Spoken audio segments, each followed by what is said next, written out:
Welcome back to the Babbling Pastor Podcast. I don't know what that accent was. With your favorite host, Rob and Michael. How you doing, guys? How you doing? How you Hey, doing? stop, stop. Okay, look, I think God had him do that backwards this time and announce my name first. You know why? Because this time the shoe is decidedly on the other foot.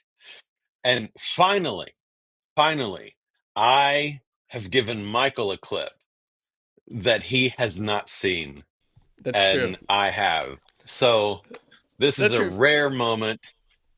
For Save for this particular video. for those of you that don't know, this podcast is almost exclusively me not. I don't want to overstate my preparedness because it's not preparedness, but me having something that Rob has never seen and be like, "Hey, react to this on the fly, buddy." And this may be the only time that you've had something that I've I think it never is. seen. All right, Yeah. so here we go. We're gonna go. In case you guys missed last week, we reacted to an ad last week. Again, that really questioned both of our manliness. We're not sure, what it means Yes. anymore.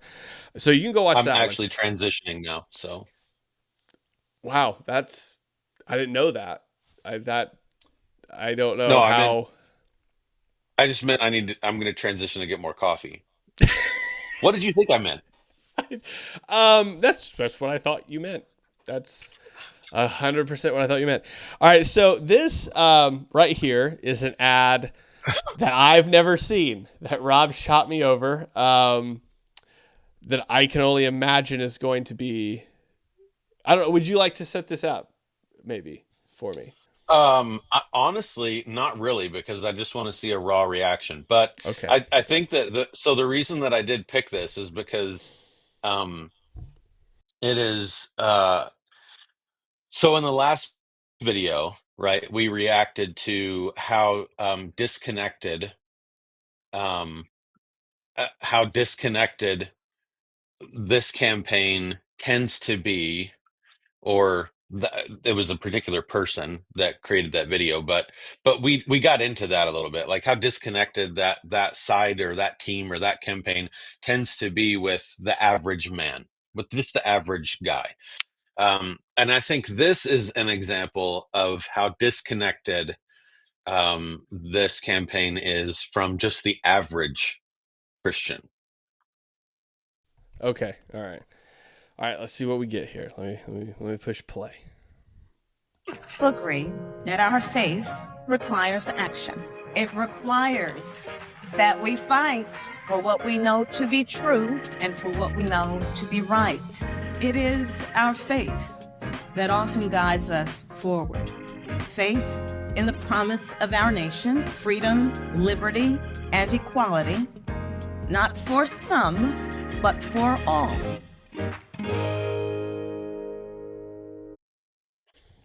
Okay.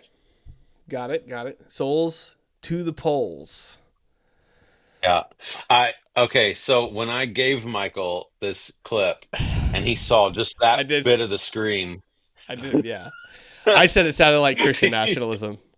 I feel like souls to the polls is Christian nationalism, which I thought oh, I thought was a thing that most people didn't like, but oh apparently boy. apparently we're now Kamala, for. come on. Apparently we are for Christian nationalism now when it's convenient. Yes, we're So, bringing back the Crusades. so well, don't talk to the people on Twitter about that. Apparently, the whole thing. So, I don't know the whole thing, but I know there was some riling up about that. Okay. Yep. Um. Huh. Yeah. I was interested. It very that was short, but it very much intertwines. There's a lot. I have so many thoughts. It Yeah, yeah. intertwined a lot of the like faith demands action sort of like ideas. Let's go do this. It intertwined like equality for everybody. It had, I think one of the more interesting things is like it had Raphael Warnock in it. I did a sermon review on him one time and it was terrible. Actually, I've done two of them and they were both terrible. Um, but I don't. I'm Your sure the other. standards. I'm sure. I'm sure the other ones where the other pastors in there, I would say, probably are pretty predictable. One of the things I think, and I will say this, I think the lens in which this ad will work for some people is because, like, when I did the Warnock sermon reviews, it's very clear that his worldview, or his lens, or his theology, I guess, he holds to what would be a liberation theology, which is Yeah, very new, yeah. by the way. In 1960s is when this theology came about, from South America, actually. It was a Latina, sort of Latin America sort of, it developed, and then you got the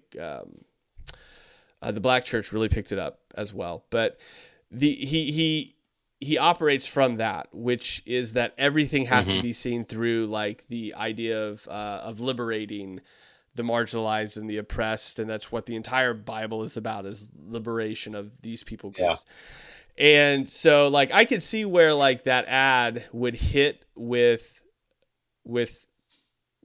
like that with his church, like churches like his. I can see where it would hit with churches like that, because the idea is that, like, faith is active, faith is moving, and when you see everything through liberation theology, like, every part of what you do has to be for that end. Which is again, souls at the polls. That's where it's sort of like, it's really interesting to me that when it's evangelical, and this is where I think, I'm sorry, shut me up whenever you need to. I think No, this no. is where for her, right? She's all about not being divisive. Like, that would be her rhetoric. Don't be divisive. Don't be racist. Don't be any of these things. And on its face, that sounds great. And it is like, you shouldn't be those things. But liberation theology almost pits people against one another. Like, that's the idea, is that there is an Hmm. oppressor and there is an oppressed person. And then, so if you can divide those categories up into the one that is oppressing someone else, then now you fight against that person. And so it is divisive in nature. So, like, Ralph, when he talks, will talk about, like, the white evangelical church, and pit the white evangelical church against the black church, for example. And so, automatically built into your theology is this sort of idea of division at best, racism probably Hmm. just on its face. And so Yeah. you have same sort of thing like the ad we talked about last week. Like, if you don't join me, you are this thing. So, like, the ad last week is, if you don't believe in XYZ, then you're a misogynist. The ad this week is, if you don't hold to the definition of equality that I do, then now you're racist. And it's not as blatant, right? I don't think anybody would get that just by watching the ad, but when you understand the theology of the people featured in the ad, then you understand that that's where it's coming from. Like, I don't think anybody's going to watch that and be like, this is like, these people are, they are divisive. I don't think you're going to get it from the ad until you watch people that are featured in the ad preach. And then you go, oh, okay, this is kind of what like, I'll say this and shut up and kind of let you say a few things here. But Ralph Warnock, the last one that the last sermon review I did on him, he preached on the paralyzed man, his friends carrying him and lowering him before Jesus.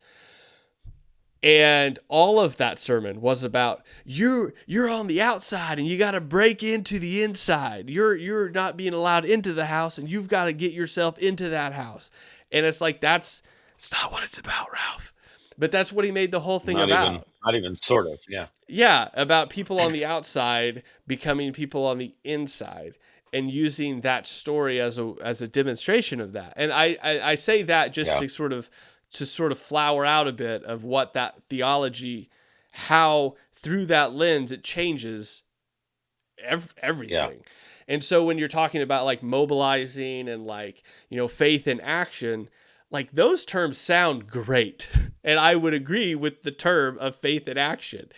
But it's what your faith drives the action to be, I think, is the Hmm. thing that needs to be really drilled down to a little bit more.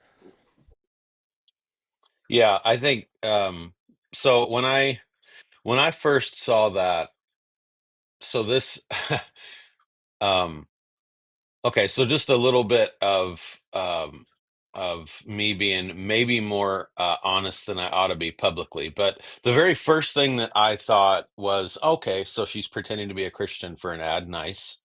Um, and which if you're legitimate, like uh Christian or mature Christian or whatever, then you're or a Christian that's not been misguided or whatever, right?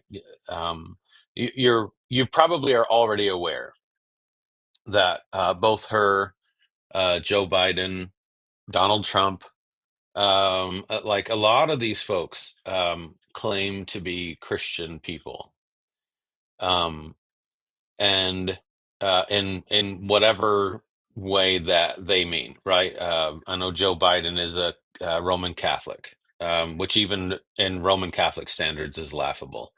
Um, and I don't really know what Kamala claims to be.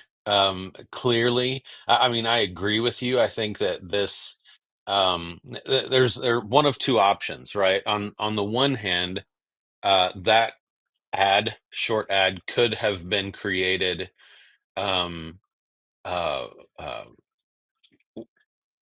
to attract that particular demographic within so-called Christianity, maybe.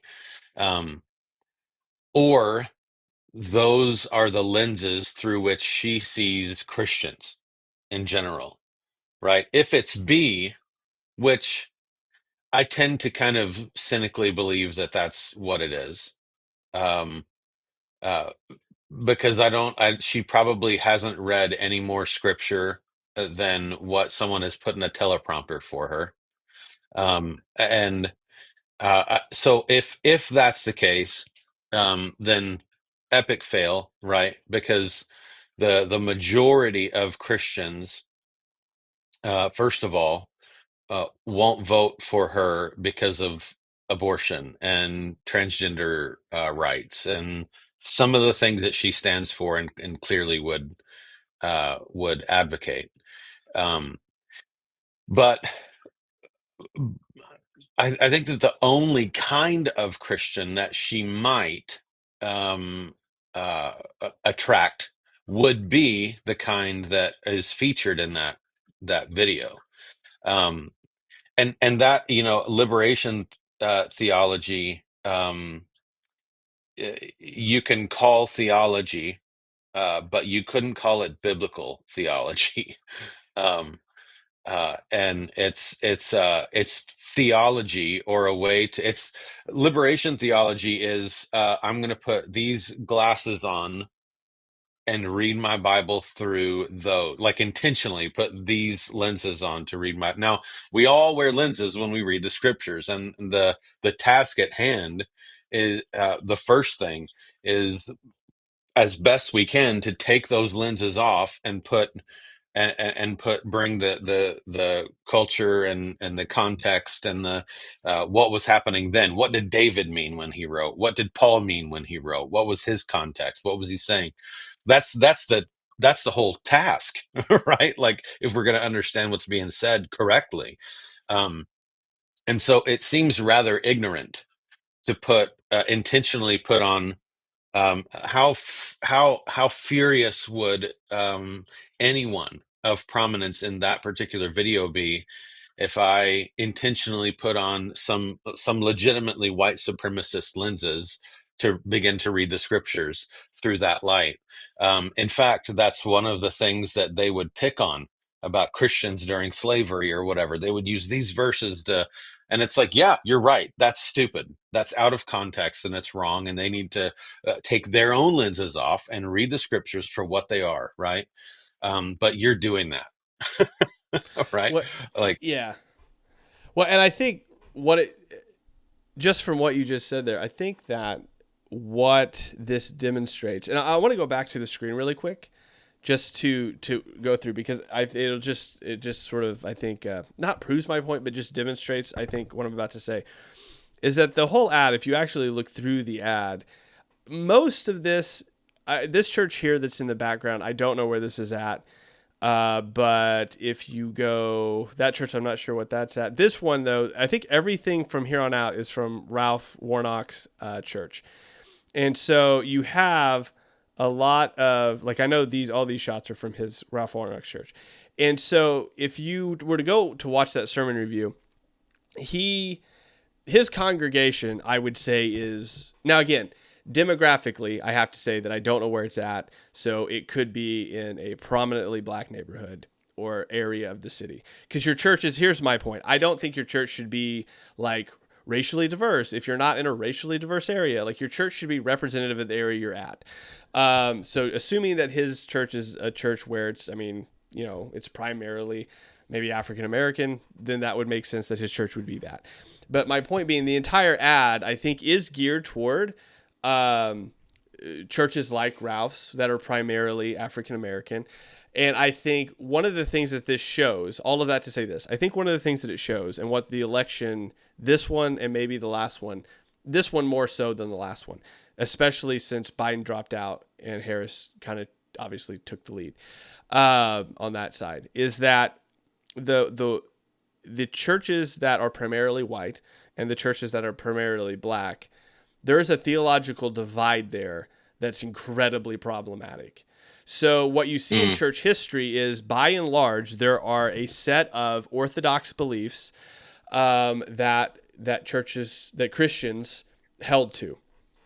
And so regardless of where you were within either the Roman Empire, if we're talking about really early on in Christian history, or as it sort of spread out, there's a set of orthodox beliefs and a way of viewing scripture that you see. Now, there are some, obviously you have the Great Schism, you have the Asian church sort of splits off as well pretty early on there. But by and large, you have orthodox beliefs across the board that held these together. So it didn't matter the ethnicity of the church body, regardless of where it was. It's that these churches all held the same belief system, and so the only divide was cultural. So maybe the service would look different, but the preaching would be the same. What I think we've seen now is that as these different lenses have come in, like you said, I mean, I think it could be argued that some churches within, you know, the early American frontier would use supremacist glasses, just as he's using liberation theology as glasses. What I think has to happen is the breakdown of those theologies to say, okay, but wait, like, because the core of liberation theology, by the way, and if you listen to Ralph preach, you'll see this, is that it harkens back to a shared cultural moment. For him, it's slavery. And so when you harken back to a shared cultural moment and you say, all right, we're going to view everything through this cultural moment, then obviously it divides you from anybody else that didn't share in that cultural moment. And so now you have your own group of people believing your own thing because you have this shared thing when nobody else does. When really what we should see, and you will see this in poll numbers, is that you have largely African-American churches that are going to be voting for Harris, and you have largely white churches that are voting for Trump, which is the whole like rigmarole online if you have like this discussion. I think what that shows, rather than having those separate discussions, what it really shows is that we have a huge breakdown on primary theology. Like, we're viewing things through lenses that aren't biblical ones, but ones that we've put on and added on. And so when I say, I think your faith should lead your action, and somebody else says, I think my faith should lead how are we saying the same thing, but we're coming to two separate conclusions on this? And at that point, we have to, like you said, am I seeing things through a lens that isn't a biblical one, but rather a cultural one? And that's where I found, for example, church history to be incredibly helpful. I know a lot of people don't like it because it's Catholic and, you know, you're adding, like, if I mention the Didache, people lose their minds because they're like, well, it's Catholic. It's Catholic. And it's like, all right, but it gives me at least a perspective of what did the early believers hold to on certain topics. Abortions are really, I mean, it is mentioned in there specifically. So I can go back and say, you can say you're a believer and hold to whatever, but if I go far enough back, for even before the scriptures were canonized, I can demonstrate where believers said, that's a big hard no for us. And, kind of process through that. Now, are there other things in the Didache that like we have to really think about, like that we don't do? Fasting twice a week. Hey, I'm cool with bringing that back. Let's talk about that too. And so it's one of those things where I think culturally there's been this divide in the church that is being exemplified and magnified by this election between, I'll just say, I mean, just to make it simple, the black church and I don't want to say the white church, but let's just say that for category sake. And I think this ad really demonstrates how big of a divide that is, because you can say the same words and they mean something entirely different. She purposefully, again, I just wanted to say this. She purposefully put clips, whoever made this entire ad is just full of, hey, we are the same, so vote for me sort of thing. But I think the reason that that's like that, I mean, she's putting people in that are like key figures. And so it's one of those things where I don't think this is even meant to sway anybody. It's just meant to reaffirm if you were already sort of like, on that political side, they're going, it feels to me like it's supposed to be more of a unifying ad. Like, yes, we are on the same team. Yes, we use the same terms. Yes, we mean the same thing. And what it does, like I said, for me, is I think it demonstrates the divide that's there. Theologically, more than anything. On my page, I can tell you in the comment section, if I post something, you're going to have a pretty stark divide between white evangelicals and those that go to black churches. But I think the reason that's there is because there has been something underlying that has just been left alone for a long time that is being brought to the surface now theologically that wasn't just nobody talked about before. Yeah. Yeah, I think it's an interesting thing, that and I think an unfortunate thing. And so to be fair, and not to be it's not chiefly about ethnicity, it's about culture. I think there are um uh uh any ethnicity that you pick, there are churches or groups of churches or theological camps that we would say are have missed the mark, let's say, or I mean, I think about Bethel, right? Um, they believe some things that are clearly not even close to biblical. I wouldn't recommend their music because it might lead to recommending them by default. Um, and so I think there are um, uh, it's not a race thing. It's not an ethnic thing, right? It's a culture thing. So I think that they're like the liberation theology and the folks that she's appealing to here particularly.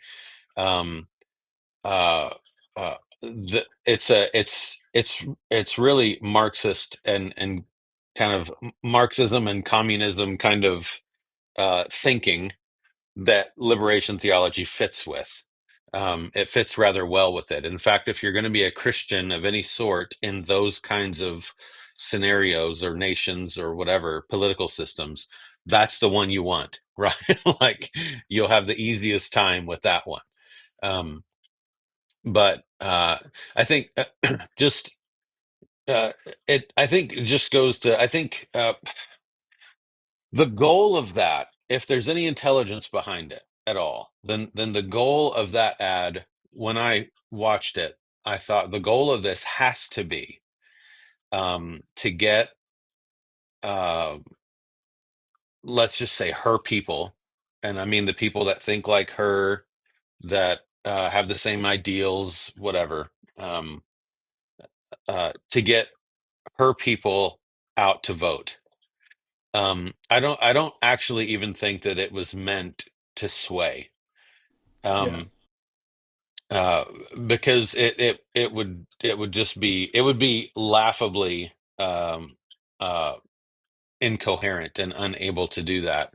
Um, as much so as the last thing that we watched last week.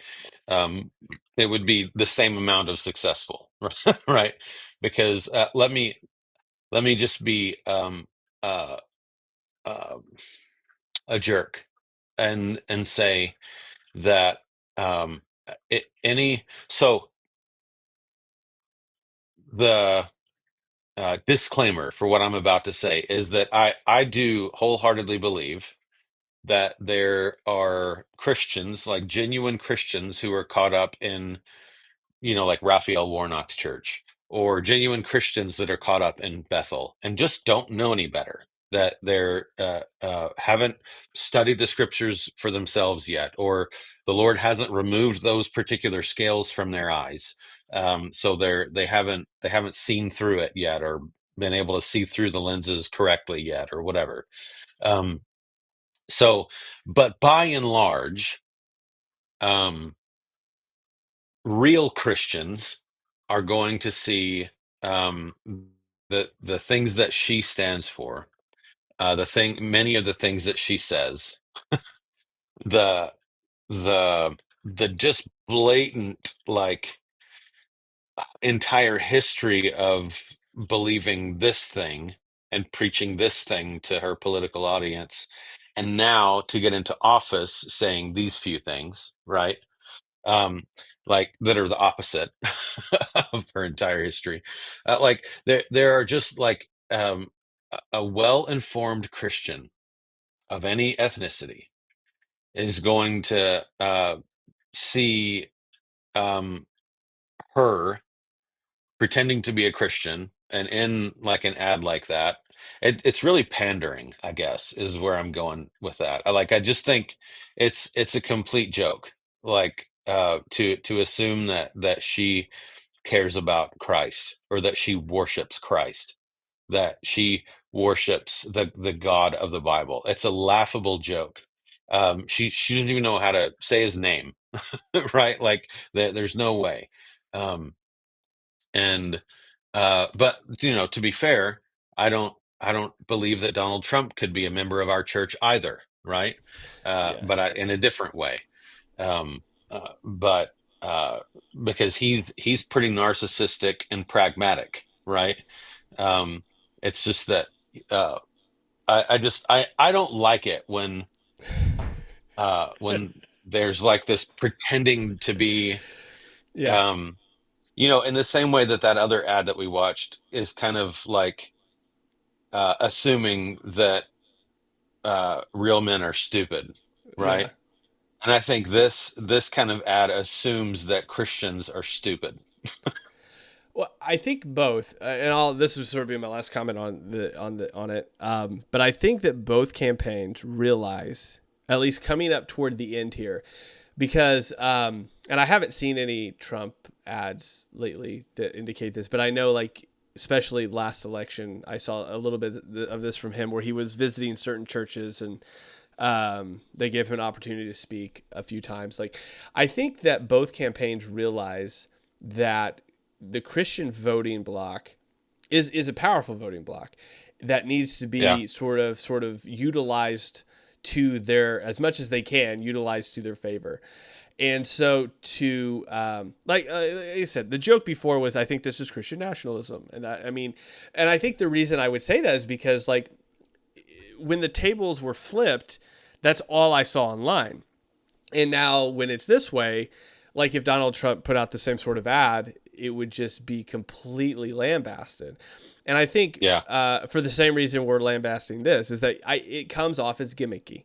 Like, it will appeal to the people I think you're trying Hmm. to appeal. So if Trump was going to do this, he'd probably do it with, like, Apollo White, ultra hyper charismatic group of Right. people, because those are the people that like that would appeal to, and so he would do that's who he would do it with, just as she did it here with Warnock. And I think all it does is demonstrate that, like you said, it's just a grift, and it comes off very very blatantly as a grift, but it'll be an effective one for people that like for her, she's going for Warnock and his sort of his brand, and they'll go for it, because this, again, when he preaches in a type of way, that's who she's appealing to. And so if Trump were to do it with like Apollo White, it would go because, some prophetic dream that she had, right? And so Yeah. it works. It's effective in so much as you have a particular set of theological lenses that almost force you to see it this way. And again, like I think what you said was really helpful there. When you go back to it, and you realize there are some people that do not know how to process the scriptures outside of liberation theology, just as there are people that don't know how to process theology outside of the lenses of like Azusa Street. And so whenever you have these, or dispensationalism, and so when you have different theological lenses that you put on because that's all you've been given, you come out with a 2 + 2 = 4. Like it's a predictable result, because that's what you've been given. And you don't know, I mean, in the sense of liberation theology, you don't know that it's new. You don't know that when, like, my hope was when I did the Warnock sermon review is that I could at least shed some light on historical Christian exegetical work on that passage. Because if you've never heard it before and you assume this is everything you read is about oppression, you're going to read everything as if it is oppression.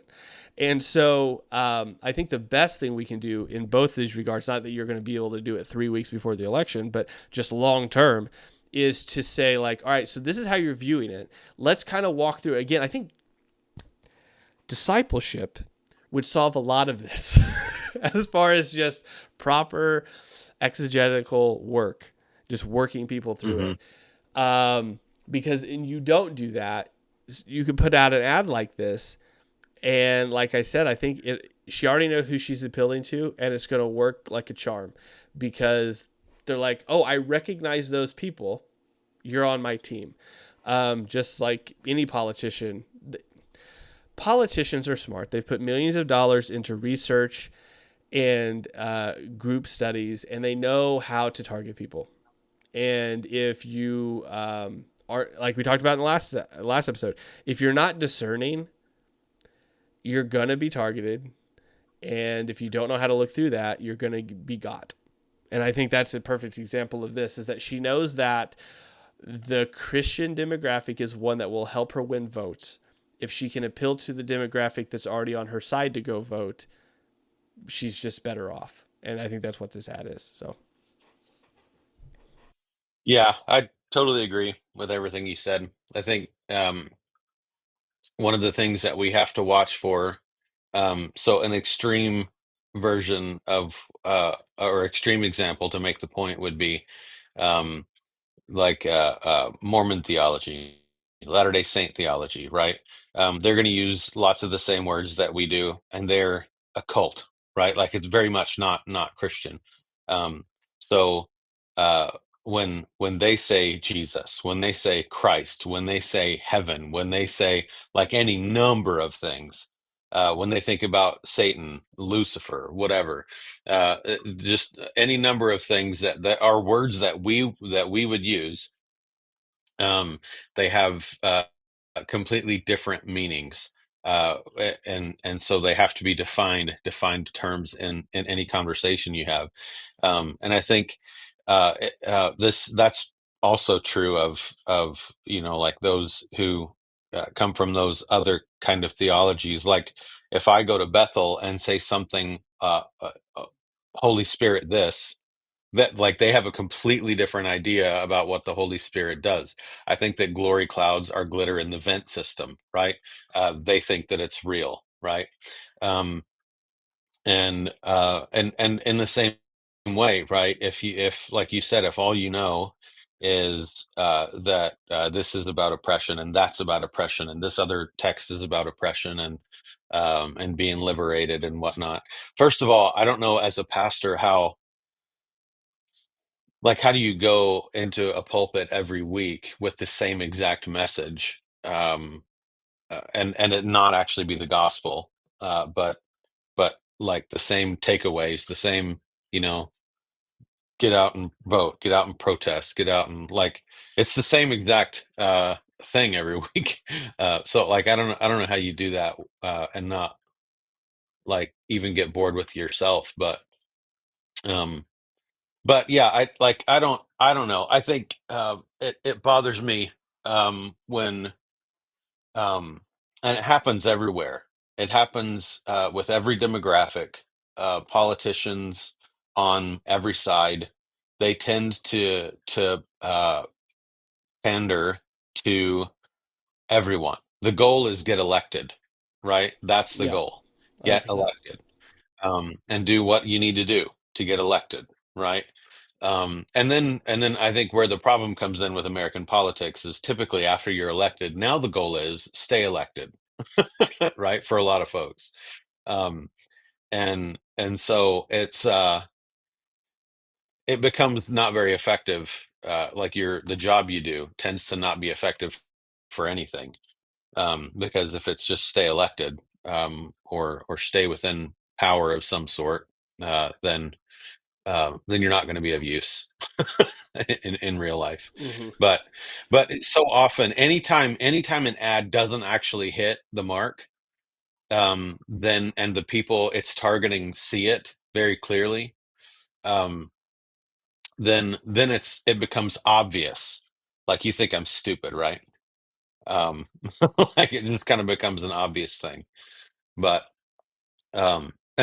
for me, I hope that there are some folks whom she's trying to reach, who might see through that, like the same way that in the last ad that we watched, I saw this, and as a guy that is going to go hunt this week and whatever, right? Um, I hope that there are folks who saw this and who spotted things that make them go, yeah, I'm not an idiot. Like, I don't know, Yeah. but Well, I said that was my last comment the last time, and it's not. This is my last comment for real this time. Um, one of the things that I think this week and last week demonstrate, and one of the things I'm trying to teach my kids, especially the oldest one that's 17, is that someone is always trying to sell you something. Doesn't matter who it is. Somebody's always trying to, and it may not, and it may be them genuinely trying to sell you something. They genuinely believe the worldview they're telling you. And then yeah. some people are just pandering. But the point is, somebody's always trying to make you believe something. In a world in which you understand that, the goal is to say, okay, I have a worldview, you have a worldview. Explain to me yours so that I can properly understand it and then explain mine. So one of the things that I don't think Twitter is helpful at all is that it's really good for like blah, and then somebody blahs back. Like it's not good for discussion. It's good for mic drop, I'm smarter than you moments. But something that real life conversation is good for is, okay, you said this thing, explain why you said that thing. And then I can sort of Hmm. go back and ask questions and not pick apart, but really that's what I'm doing. I'm trying to pick apart and find out why your brain works that way in the attempt to say, okay, well, this is the way my brain works.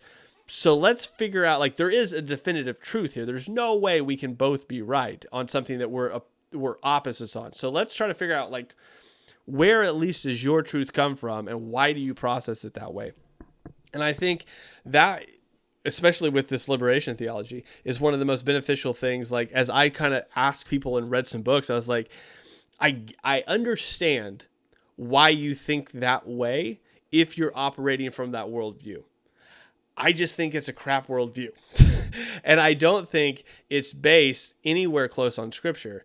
And I can say that because I generally hold the view that if a theology was developed in 1960, probably not that great of a worldview. And consider in the entire wealth of church history that we have, if you're the first one that thought of it way later, I'm not sure it's really connected the way you think it is. And maybe we're not going to agree at the end of the day. I'm cool with it, but at least I understand, like, oh, that's why. So for Ralph Warnock, the reason this man can get up in the pulpit and preach on this landman's friends bringing him to Jesus and miss the whole point is because he's not even looking for the point. He has a lens in which he's going to view this through, and so for it has to come out this way. And so there is no gospel, there is no hope in Christ, there is no Jesus's divinity being shown here, because if any of that is shown, it overshadows and gets rid of this idea of victim mentality, and he has to have that in order to have his worldview. And so I think if we're just asking questions and saying, okay, like, explain why. Like, why do you see it that way? It's not that all the world's problems are going to be solved, but at least I can say next time when I come up against it, I can go, okay, I know why you think this way. Let me explain then, like, why I don't. And then have again, it's not going to solve the problems, but at least you can have a discussion more so than it's probably going to end in a fight anyway, but at least you can have a less volatile fight. So anyway, do you have any last words before we end this episode? I don't. I guess be discerning, Yeah. I mean, you have to do that anyway, but it really is, like, we used to live in a time when even if you weren't a Christian, it would be helpful for you socially to wear Christian camouflage, right? Like, now that's not the case. So there was a time in which you could legitimately uh, this is a bad way to say it, I guess, but where if you weren't discerning, if you just went through life ignorantly and whatever, you probably would still be okay, because even people who weren't Christians were trying to operate with that moral compass or whatever it might be. Um, but we're definitely in a time now where you have no choice but to be discerning, but to the follow that in the scriptures, and that's an expectation of followers of Jesus, is that you would be discerning, be innocent as doves, shrewd as vipers, and pay attention to what's actually being said. Always be scoping out what's the worldview that's being conveyed in every commercial or ad, whether political or otherwise. You have an obligation to God and to other Christians and to anyone that you influence, to be a discerning human. Yep. Well, guys, if you stuck around for this whole time, you're 42 minutes deep in this. You are the real ones. Thank you for hanging around. We'll talk to you next time. See you later. Later.